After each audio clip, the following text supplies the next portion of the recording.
Everyone's heard about the 54 collective debacle, the pickle that MasterCard Foundation is now in, the almost $1 million for a rebrand, and now the company is effectively in receivership for mismanagement of funds. And everyone's talking about, oh, it should have been done this way. People shouldn't have stolen money. There should be better accountability.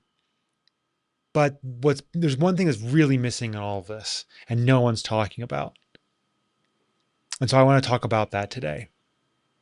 And so the articles come out. There's $106 million that was meant to go to startups. And the effect is going to be huge on the ecosystem of all this capital that could have been used to grow companies. And so what went wrong, right?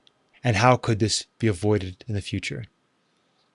And it's actually really simple.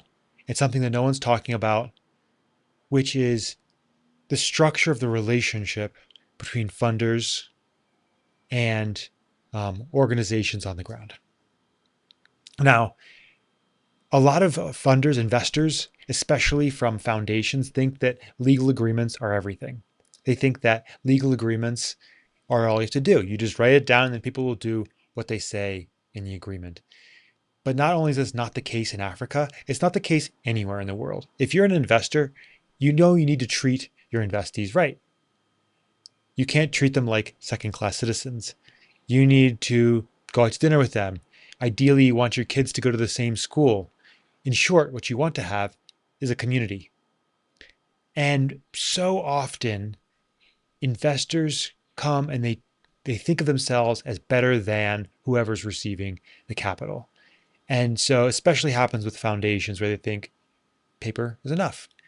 But especially on the ground in Kenya, in Africa, we know that's not the case.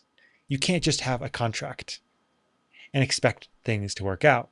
And what happens a lot of times to these foundations is they have some problem, so they increase the legalese. They have some problem, they have some new due diligence, they have some problem. They just keep on increasing the workload and the requirements. And for MasterCard Foundation, I can absolutely say this is the case, that the requirements, the hoops you have to jump through start to become extremely frustrating.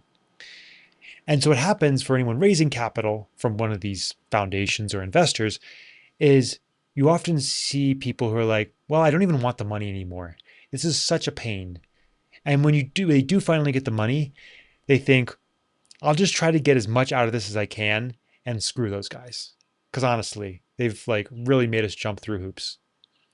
And so what you gain in legalese, you lose in goodwill. I'll say that again. What you gain in legalese, you lose in goodwill. And so you want a contract that's simple enough that everyone understands it, and then you put it in the drawer. You put it away, and you hope to never get that agreement out. And you just base the relationship on relationship. And to be honest, it's so much more fun that way. It's so much more fun to go out to dinner, have drinks, go on hikes together, and build that really relationship. And it's something we find so important at Kuzana. It's one of the three things we find is more important than money when investing: the community. So we want to get to know our investees. We want to know them. We want to have barbecues with them. We want them to be able to tell us things when they've got a problem. And the same thing with our investors. We have business safaris where investors can come to Kenya. We get to meet all of the entrepreneurs on the ground and we spend time together and I get to know their families, right? And I get to know their friends. And so once you have that kind of relationship, now it's not about the money anymore. Then you want to make sure you're doing right by them because there's the downside of reputational risk and you care about them. And, some people, as they say, some people are so poor, all they have is money. And if all you have is money, it's not a very strong way to enforce an agreement or a contract.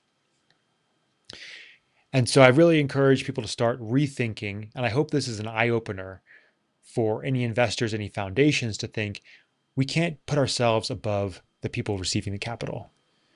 This is really bad for the ecosystem. Start thinking about community, build a relationship, make sure those people can talk with you. Stop adding more and more legalese. take whatever due diligence you have and cut that in half, and then cut it in half again. This is why due diligence processes last 12 months, 24, 36 months, right? But all you have to do is, wire money. So why does it take so long? Right? For Kuzana, the first batch, it took us 100 days to invest on average. The second batch, it took about 70 days to invest on average. For the next batch, we're going to try to get it down to 45 days. And we'll just keep on doing that till we get it down to a few hours. Because whatever you add in legalese, you lose in goodwill. And so hopefully there's a wake-up call and people will start thinking differently about how to build that relationship. So I'll leave it at that.